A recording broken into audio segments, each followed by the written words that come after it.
우리 좌우 앞뒤 인사하겠습니다. 사랑합니다. 축복합니다. 담임 목사님께서는 월요일부터 수요일까지 서울신대 MDB 동문대회 임원 수련회 일정이 있습니다. 이를 위해서 기도해 주시기 바랍니다. 지난 시간에 우리의 고린도전서 말씀을 통하여서 우리의 믿음이 하나님의 능력에 있다라고 말씀을 드렸습니다. 단순히 내가 성경을 많이 읽어서 기도를 많이 해서 또 열심히 봉사를 했기 때문에 단순히 그 이유만으로 내 믿음이 성장한 것이 아니라는 것입니다. 그것을 통해서 우리가 믿음이 역사하는 것이 아니라는 것이죠. 믿음은 인간의 수사학이나 인간의 지혜에 근거하는 것이 아니라고 성경은 지난 시간을 통해서 우리가 이제 성경을 통해서 말씀을 보았었죠. 고린도전서 2장 5절 말씀을 우리 다시 한번 지난번 말씀인데 읽어보도록 하겠습니다. 시작. 믿음이 사람의 지혜에 다만 하나님의 능력에 있게 하려 하였노라. 아멘. 우리의 믿음, 여러분들이 가지고 있는 지금 그 신앙은요, 사람을 근본적으로 변화시키는 하나님의 능력, 곧 하나님 성령님께서 오는 것이다 라는 것을 성경은 또 바울은 계속해서 강조하고 있습니다.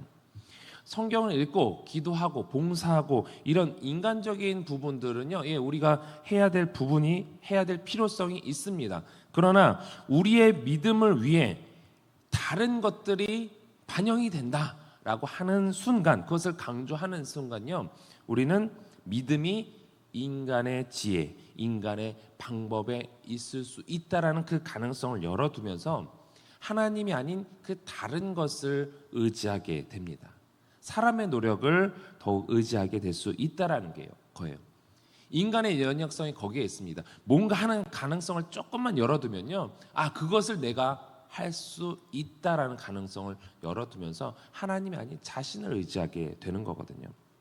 이 강조점이 어디에 있는지 여러분들이 분명히 아셔야 됩니다. 방금 말씀드렸던 여러 가지 우리가 노력해야 될 부분 필요 없다라는 것이 아니라 그것을 의존하기보다는 하나님의 도우심을 더 우선순위로 두어야 한다라는 것입니다. 내 열심으로 믿음이 생길 수 있어. 우리는 그렇게 이제 다른 사람들 향하여서 우리가 이제 권면하지 않습니까? 믿음이 생기려면 성경 좀 열심히 읽어야 돼. 교회 꾸준히 나와야 돼. 강조할 수 있어요. 우리가 그것이 필요 없다는 게 아니에요. 그것이 또 필요합니다. 그런데 그것의 강조점이 우선순위가 가는 순간 우리는 그 믿음의 우선순위가 하나님이 아닌 인간의 노력으로 갈 수 있다라는 것입니다. 하나님 중심이 아니라 사람 중심이 될 수 있다라는 거예요. 바울은 그것을 염려하는 것입니다. 작은 것 하나라도 하나님 우선순위가 되어야 되는데 그것의 우선순위가 바뀔 것을 염려하는 것이고, 사실 고린도 교회가 그런 부분에 있어서 많은 어려움을 겪고 있는 것이죠. 우리 역시 다른 사람들을 바라볼 때 그럴 염려가 있다라는 것입니다. 그런 기준으로 평가를 하면서 봉사를 열심히 해, 기도를 열심히 해, 말씀을 한 100번 통독했다라는 얘기를 듣는 순간 우리는 어떤 생각이 듭니까? 저 사람 믿음이 있어, 믿음이 좋아. 우리는 그냥 그 외적인 것만을 보고, 물론 그것이 이제 어느 정도 비례는 합니다. 저도 그것을 인정하는 바인데, 어느 정도 인정을 하는데 그 외적인 것만을 보고서 우리는 신앙이 좋다라고 하는 그 잘못을 범할 수 있다라는 것이에요. 그래서 제가 이제 계속해서 말씀드리지만 이것의 가능성을 조금이라도 열어두는 순간 우리는 더 많은 것들을 기준으로 삼을 수 있다라는 거예요. 우리가 일반적으로 생각할 때 기도 많이 하는 것, 당연히 하나님과 교제를 위해서, 하나님과의 깊은 관계를 위해서 기도 필요하죠. 성경 말씀도 마찬가지입니다. 봉사를 하는 것은 조금 좀 어려울 수 있는데, 왜냐하면은 정말 하나님의 교회를 위해서 봉사하는 마음이 있을 수 있고, 좀 사람들에게 잘 보이기 위해서, 인간 외적인 부분을 위해서 봉사하는 부분이 사실 좀 있을 수 있습니다. 근데 이런 것들을 제외하고 기도하고 성경 말씀 보고 찬양하고 예배 나오고 이런 부분들은 어느 정도 그래도 신앙적인 것과 비례를 하지만 우리가 요 하나 두 개를 열어두는 순간 성경 말씀 많이 보고 기도를 많이 하고 그래야 우리의 신앙이 좋아질 수 있어 라고 열어두는 순간 그래 봉사 열심히 해야지 교회 빠지지 않고 다 나와야지 이렇게 하나 둘씩 그 기준을 열어두기 시작한다는 거예요. 그래도 뭔 직분을 맡아야지 어떤 여러 가지 이런 거 해야지 저런 거 해야지 그 기준이 점점 늘어나면서 그 믿음의 기준이 하나님께 있는 것이 아니라 사람에게 있게 되기 시작한다라는 것입니다. 그래서 그렇기 때문에 우리가 늘 염두에 둬야 하는 것은 믿음은 인간의 지혜에 있는 것이 아니라 인간의 노력에 있는 것이 아니라 철저히 하나님의 능력에 있다라는 것을 여러분들의 신앙의 기준으로 삼으시기 바라고 여러분들뿐만 아니라 다른 사람들 볼 때도 마찬가지입니다. 저 사람의 신앙 우리가 외적으로 판단할 수 있지만 그보다도 만약에 영적으로 분별하려면요 우리가 더 영적으로 충만해야 됩니다. 영적으로 바라볼 수 있어야 되는 것이에요. 그리고 우리들이 가지고 있는 이 믿음의 근거 예수 그리스도의 십자가와 그 사건 또 이를 통해서 우리를 구원하시고자 하시는 그 하나님의 계획 또한 성령님을 통해서 온전히 깨닫게 되는 것입니다. 우리 오늘 본문 말씀 10절을 같이 읽어보겠습니다. 시작. 하나님이 성령으로 이것을 우리에게 보이셨으니 성령은 모든 것 곧 하나님의 깊은 것까지도 통달하시느니라. 아멘. 하나님이 성령으로 이것을 우리에게 보이셨다라고 말씀하고 있는데 이것은 무엇입니까? 십자가의 비밀이죠. 하나님께서 우리를 구원하시고자 하시는 하나님의 지혜, 하나님의 계획을 말씀합니다. 2장 1절에서 9절까지 얘기한 부분은 이런 하나님의 지혜가 하나님께서 우리 인간을 구원하시고자 하시는 그 하나님의 계획이 철저히 감추어졌었던 것인데 하나님의 비밀이었는데 이것이 성령님을 통해서 깨닫게 된다는 것이죠. 오늘날 우리가 그것을 깨닫게 하신다는 것입니다. 그리고 성령님께서 모든 것을 또한 알게 하신다는 것이죠. 그러면서 11절 이렇게 말씀하고 있습니다. 11절 시작. 사람의 일을 사람의 속 영 외에 누가 알리요? 이와 같이 하나님의 일도 하나님 영 외에는 아무도 알지 못하느니라. 아멘. 쉽게 말하면 사람 속을 사람이 알지 그 사람이 알지 누가 알겠느냐 이런 겁니다. 같이 이런 것처럼 하나님의 일을 우리가 알려면 하나님께서 직접 말씀해 주시지 않으면 하나님께서 직접 계시하시지 않으면 우리가 그것을 알 수 없다라는 것입니다. 하나님께서 직접 말씀하시는 것 하나님의 영을 통하지 않고서는 우리가 알 수 없다라는 것이죠. 그러니까 여러분들의 하나님께서 나를 구원하시고자 하시는 여러분들을 구원하시고자 하시는 그 십자가의 비밀 그 예수님께서 우리를 위해 하신 그 모든 일을 알고 있고 내가 믿고 있다. 믿으십니까? 그것을 누가 알게 하셨습니까? 성령님을 통해서 여러분을 알고 계시다는 거예요. 여러분들의 지혜로 여러분들의 노력으로 여러분들이 무엇을 했기 때문에 그것을 깨달아 알게 된 것이 아니라 여러분들이 그것을 알고 있고 그것을 믿고 있다면 그것은 성령님께서 여러분에게 알게 하셨다는 사실을 믿으시기 바랍니다. 그래서 엄밀히 따지면 우리가 이제 뭐 방언을 통해서 성령 세례 받았냐 아니냐 우리가 이제 분별할 때가 있지 않습니까? 그것보다 우선적인 것은요. 내가 나를 위해서 예수님께서 십자가에 죽으시고 부활하셨고 그 사건 때문에 내가 구원을 얻을 수 있다. 내가 천국 간다. 이 확신이 있는 분들은요. 사실 엄밀히 따지면 성령님을 이미 마음속에 모신 거예요. 성령이 계시는 거예요.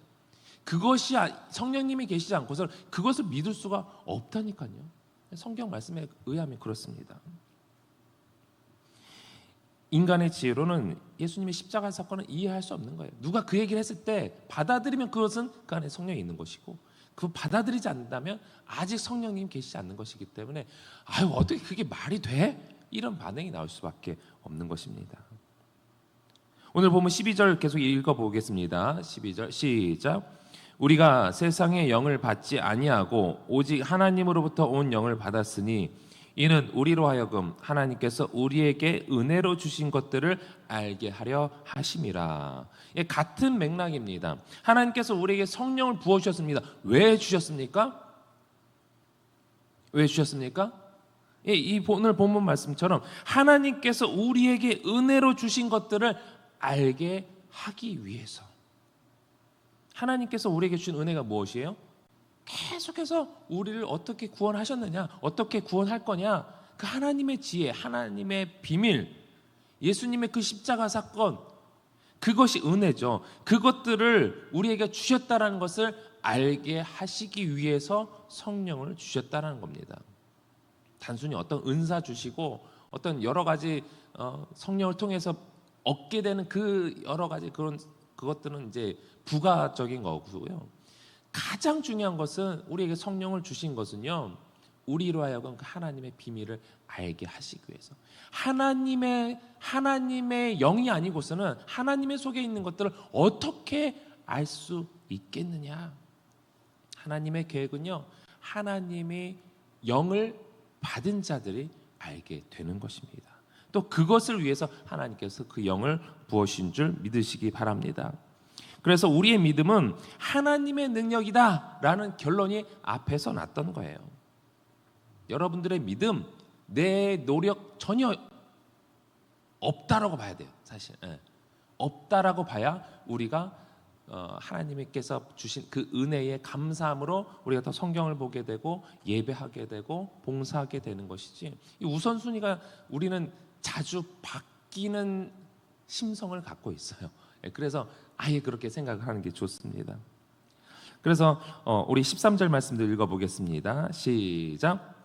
우리가 이것을 말하거니와 사람의 지혜가 가르친 말로 아니하고 오직 성령께서 가르치신 것으로 하니 영적인 일은 영적인 것으로 분별하느니라. 아멘.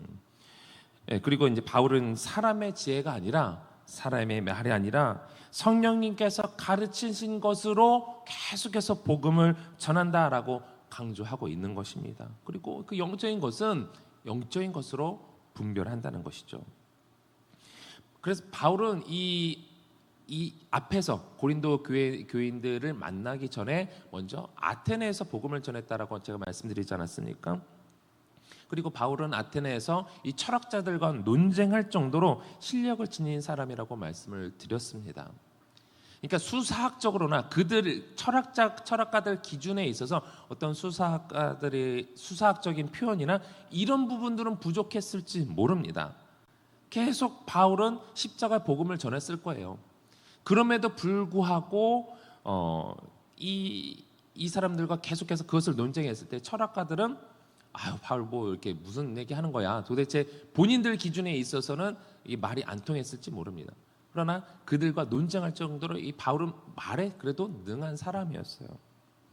그렇게 할 말이 많은 이 바울이 결국 그곳에서 어쨌든 논쟁을 하다가 얻은 결과가 이렇게 시원치 않았기 때문에 고린도 교회에 왔을 때는 아마 이런 부분들을 좀 많이 고민했을 거예요. 내가 그래도 어떤 인간적인 노력을 가지고 십자가의 복음을 전했는데 그곳에서 얻은 결과가 없다 했을 때에 이 고린도 교회에 와서는 내가 더 성령님을 의지하지. 내 말 한마디 한마디가 성령님을 통해서 하나님의 역사를 통해서 하나님께서 가르쳐 주신 것으로 복음을 전해야지. 아마 그런 마음이 더 간절했을 겁니다.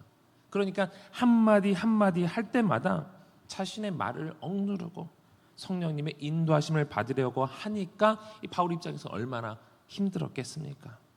아마 여기서 바울이 그렇게 더 하나님의 쓰시기 합당하게 더 다듬어지지 않았을까 저는 보게 되는데요.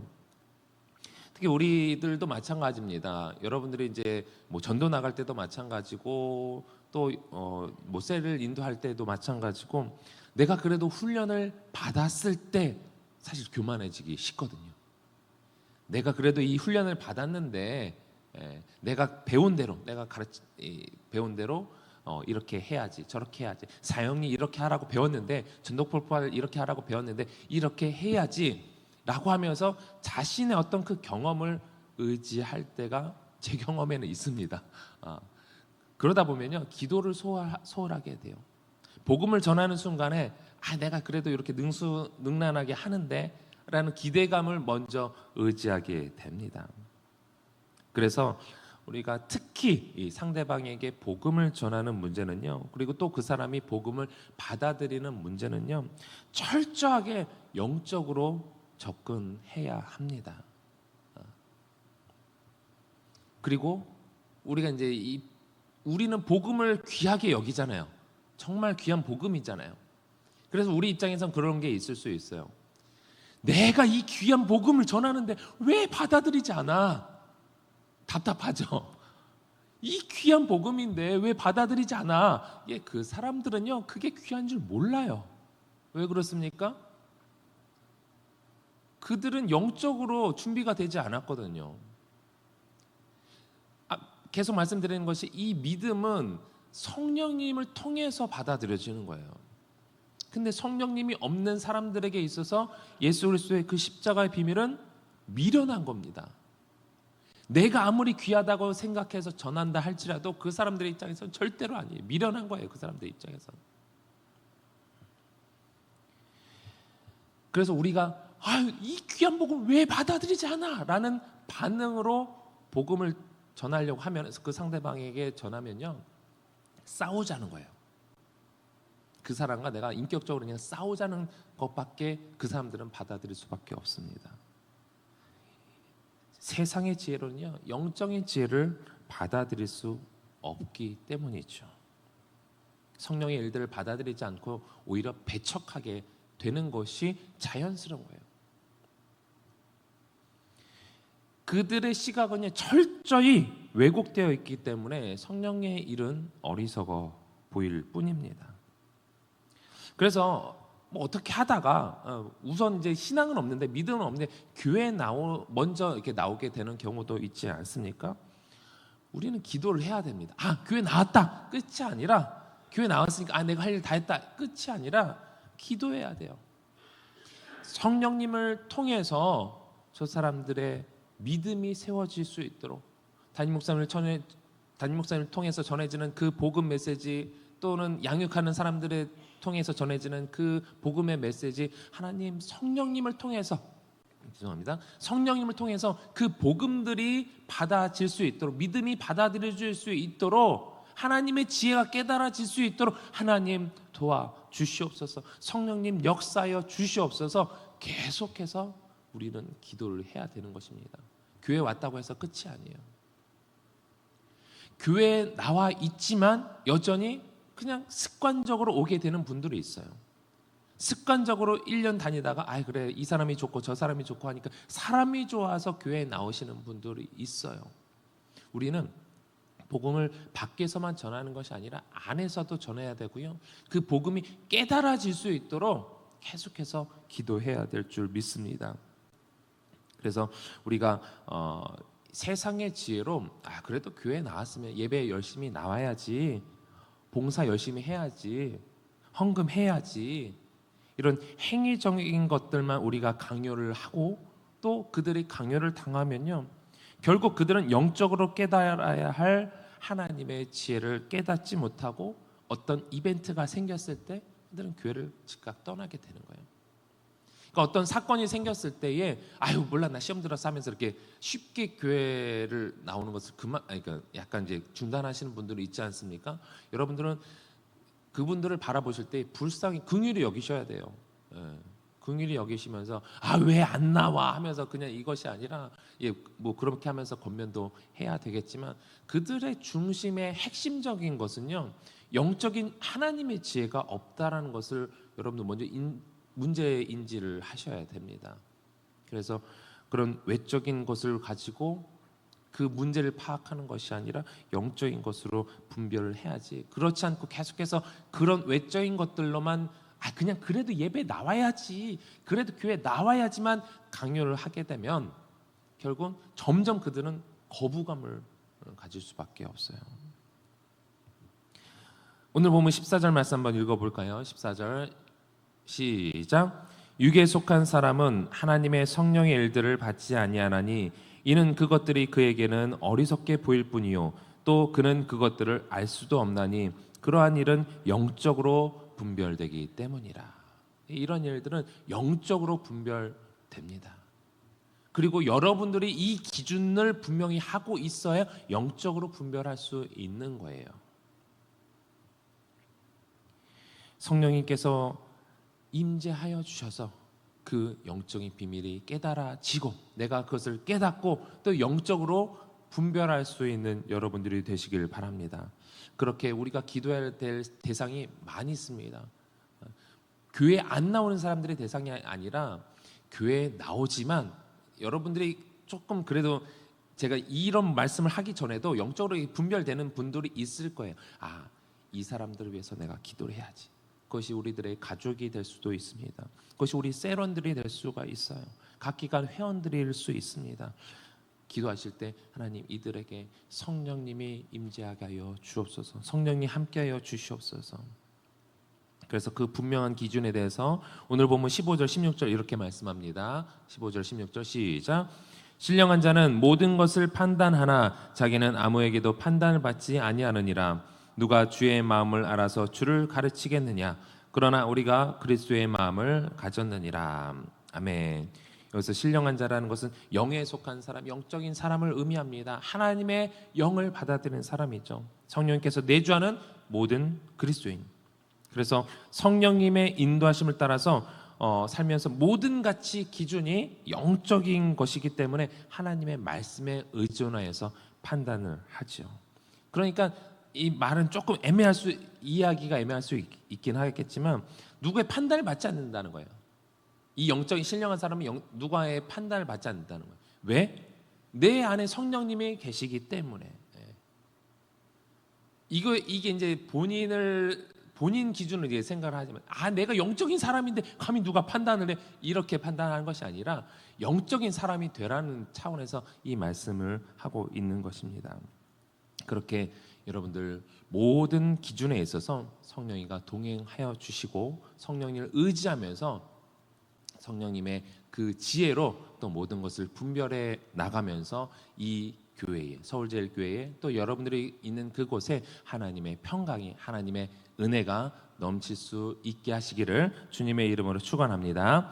우리 기도할 때에 주님과 기쁨으로 동행할 수 있었으면 좋겠습니다. 그랬을 때에 내 기준이 아니라 주님의 말씀에 순종하는 삶을 살고 또 주님의 말씀에 근거하여서 영적으로 분별할 때에 정말 기도할 대상들이 많이 있습니다. 그냥 내 눈에 보이지 않는 바깥 사람들을 위해서 기도하는 것이 아니라 사실 우리는 우리 눈에 보이는 가까운 사람들을 위해서 성령으로 충만할 수 있도록 기도하셔야 됩니다. 그것을 위해서 세상의 지혜가 아니라 하나님의 능력과 지혜로 또 우리가 이 세상을 살아가고 그렇게 권면할 수 있는 우리들 되게 해달라고 기도하시고 또 교회와 각 기관이 한 해를 잘 마무리할 수 있게 또 다음 세대의 부흥을 위해서 또 둔촌동 시대가 활짝 열릴 수 있도록 우리 각자의 기도 제목을 놓고 우리 주님 3번 간절히 부르고 통성으로 기도하겠습니다. 주여